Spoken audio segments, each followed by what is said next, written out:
Today is November 14th, 2006.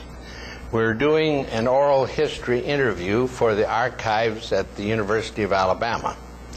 These oral history archives have several objectives. Part of it is to record the space history of the city of Huntsville, and another part is to record in an oral history format the early history of the University of Alabama in Huntsville.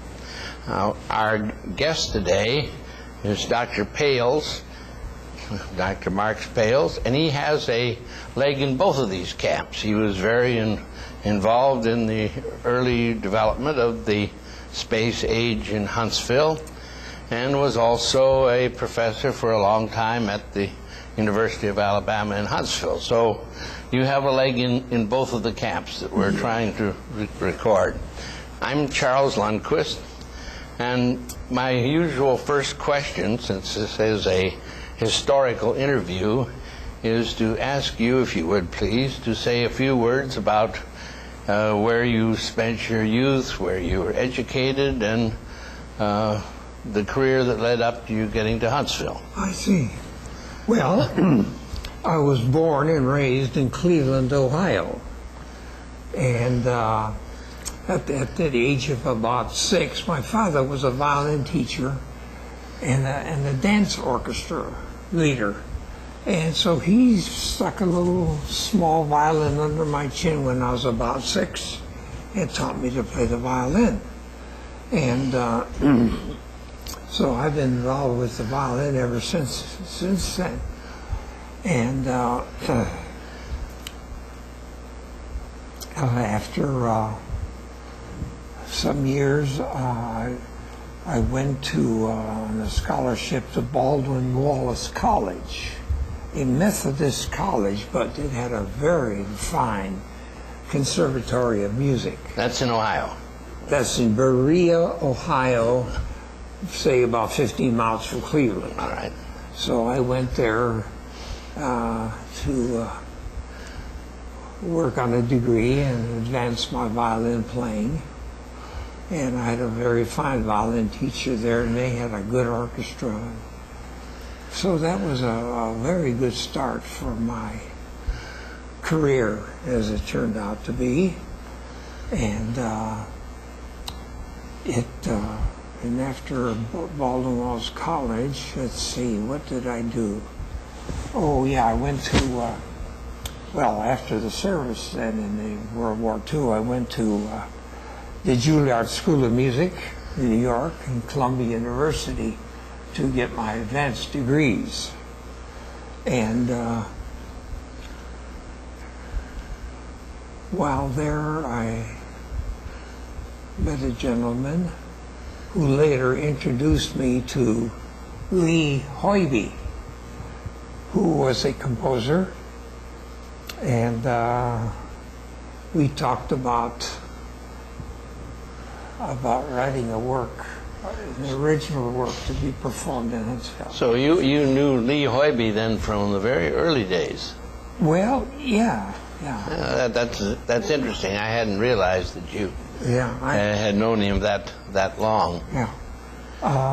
So you finished a degree. I take it you studied conducting at that time? Yes, yeah, I studied conducting and studied violin because I was getting in degrees at Columbia, but my violin study was with a very fine teacher at the Juilliard School of Music.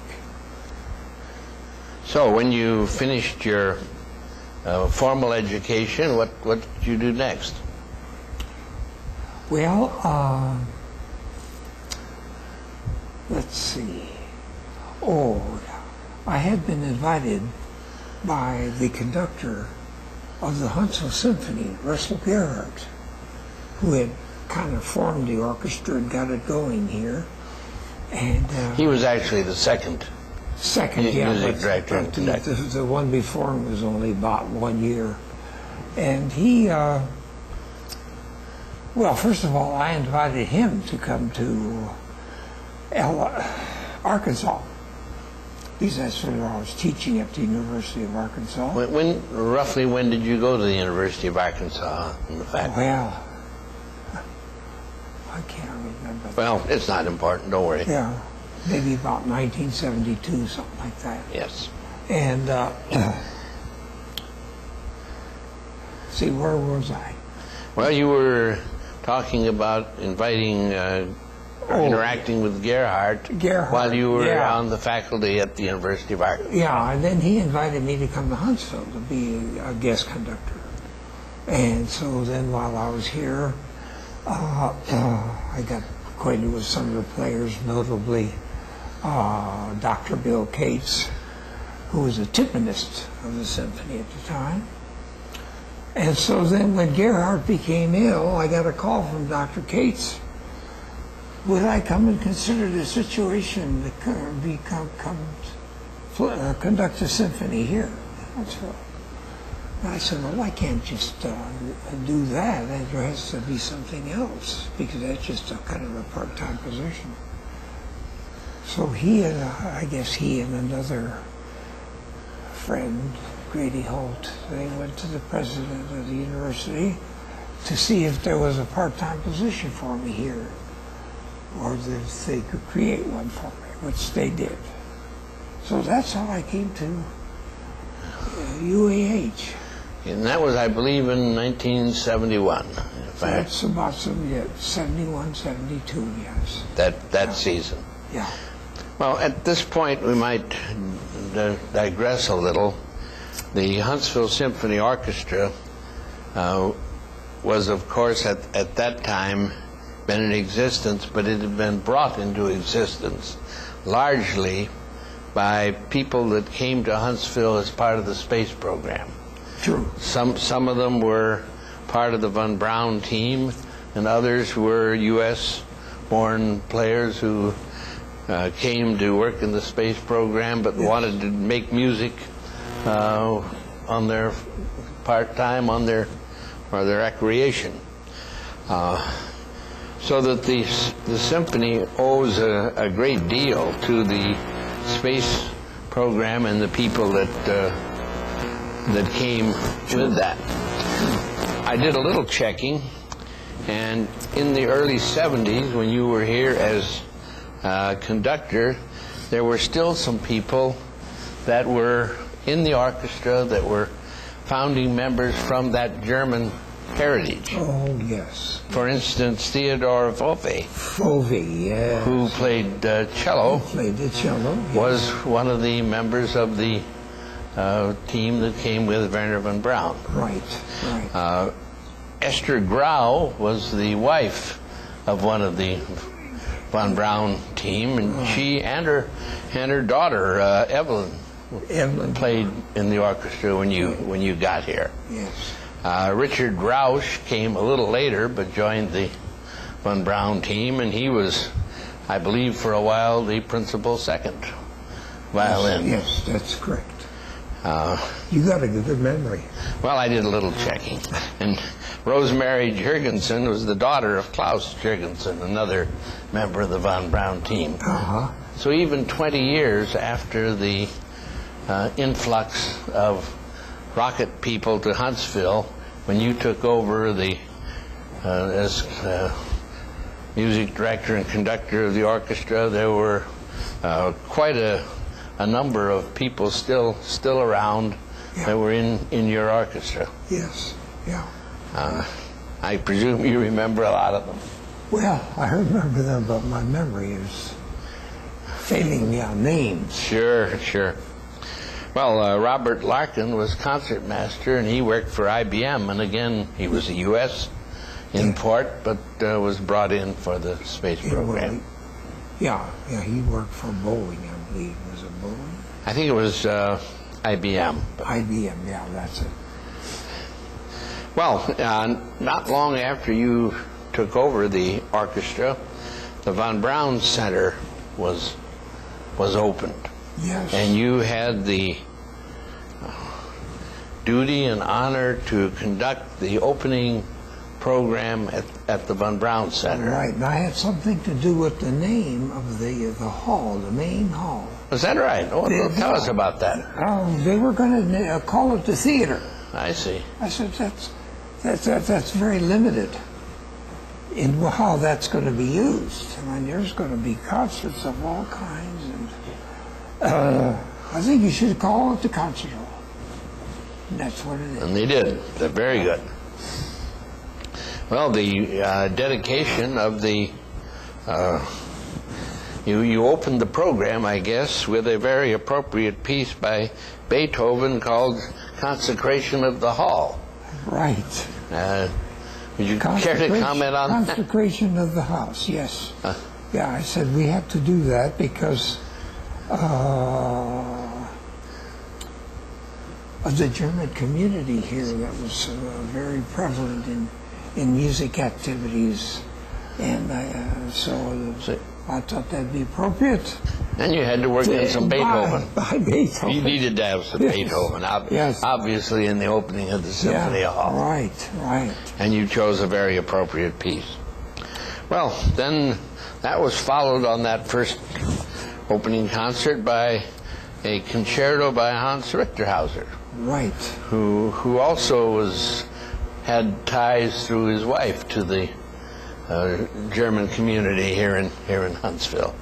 Well, as a matter of fact, he met his wife here. He met his wife here, yes. He met his wife here when he came because she was a member of the music guild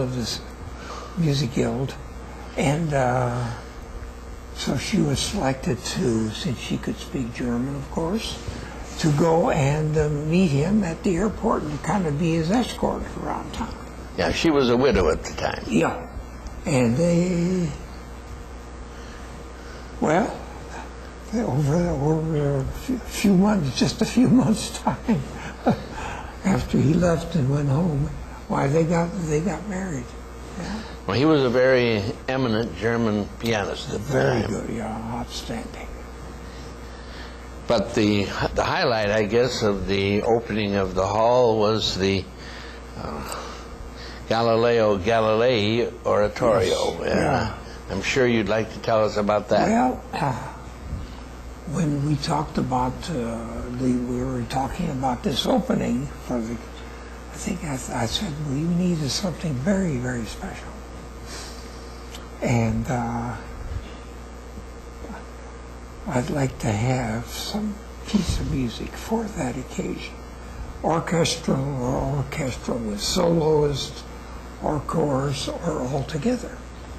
And so the, see, what was this? I guess it was the symphony that agreed to that. And the symphony agreed to underwrite the... Yeah, and so I should find a composer. And I said, well, I'll have to go to New York and see some people there. And that's how I met Lee Hoiby. And the idea of composing something to do with space intrigued him very much. And I told him about what was happening here in Huntsville and opened up that Civic Center. So I said I wanted something to do with space. So that's how he came. He met then Barry Stavis, a writer, and read his book. And so they agreed to work together, and Stavis became the librettist for that work, the musical work. Yeah, Stavis had written a book on Galileo Galilei, and that formed part of the basis for the libretto. Yeah. It was from his play, Lamp at Midnight. Yes, it was a play. Lamp at Midnight. Which is also published as a book. Yeah. So... well, it was a fancy production. It was not just an oratorio, but it was also partially staged with costumes and props and so forth. The main characters were in costume. I mean, it was not acted, shall we say, but as the sang their various parts depicting things from the Lamp at Midnight.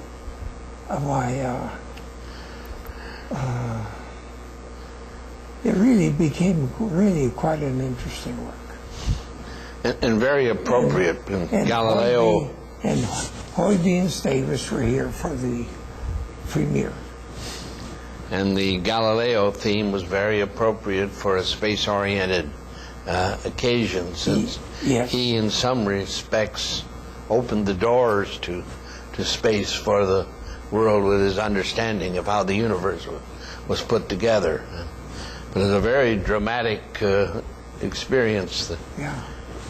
Well, the orchestra made a recording of Yes. of that oratorio. Yeah. And it was, It's in of course, the library. world premiere. I forgot to mention that, or Yeah. we need to emphasize it. It was the world premiere of this Yeah.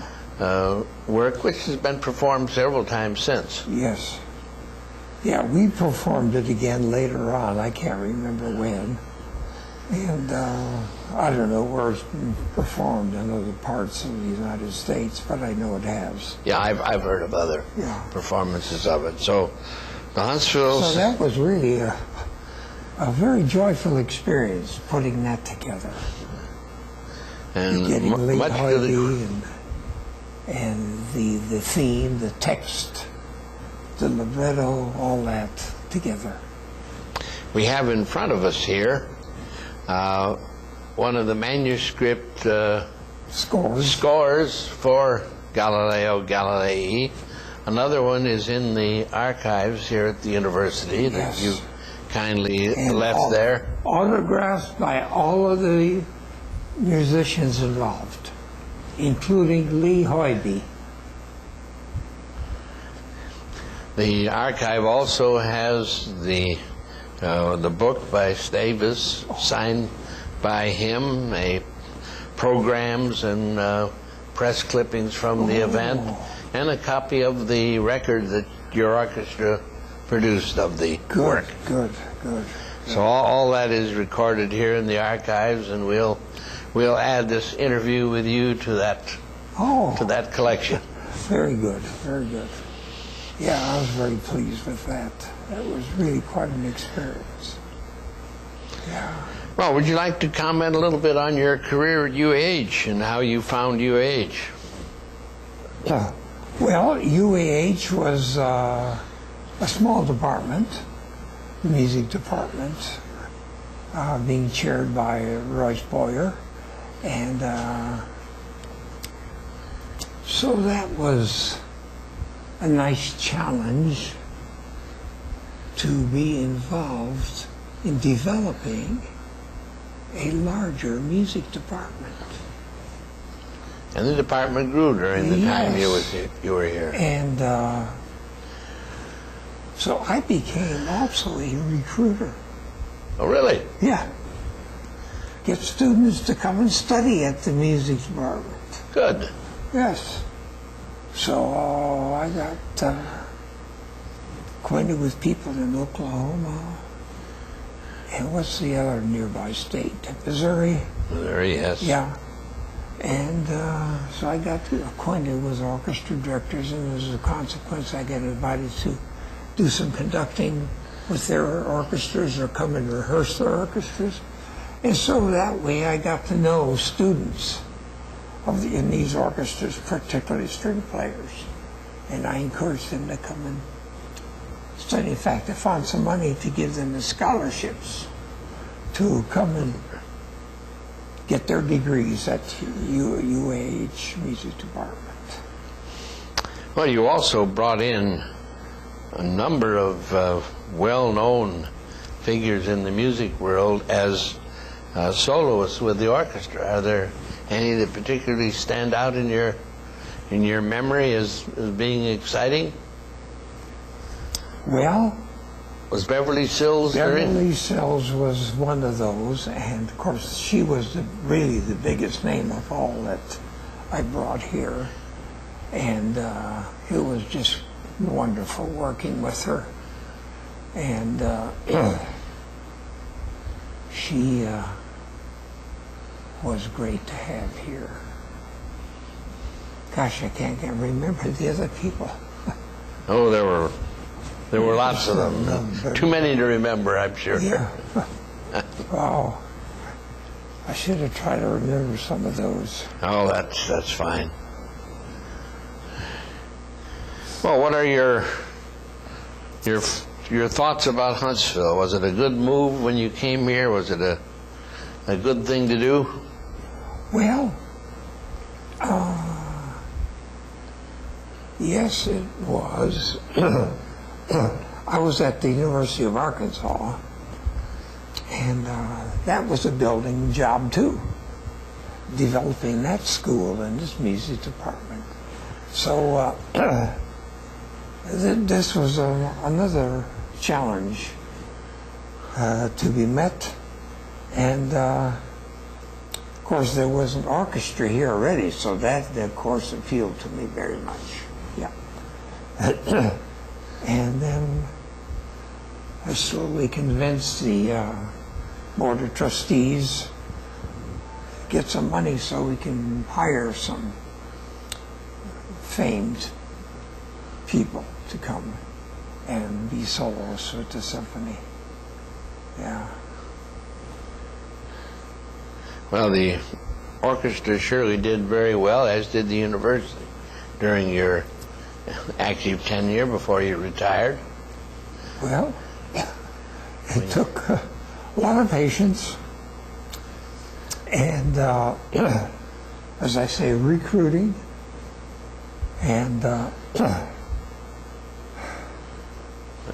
it was a nice challenge. The city of Huntsville and the university both benefited a great deal from your having come to Huntsville and having provided leadership in the early development of the musical heritage now in the city. And we surely thank you for having done that, all of us who've appreciated hearing the music over the years, and thank you very much for coming in for the interview. Well, my pleasure. My pleasure to review some of this. Brought some interesting things to mind. Well, thank you.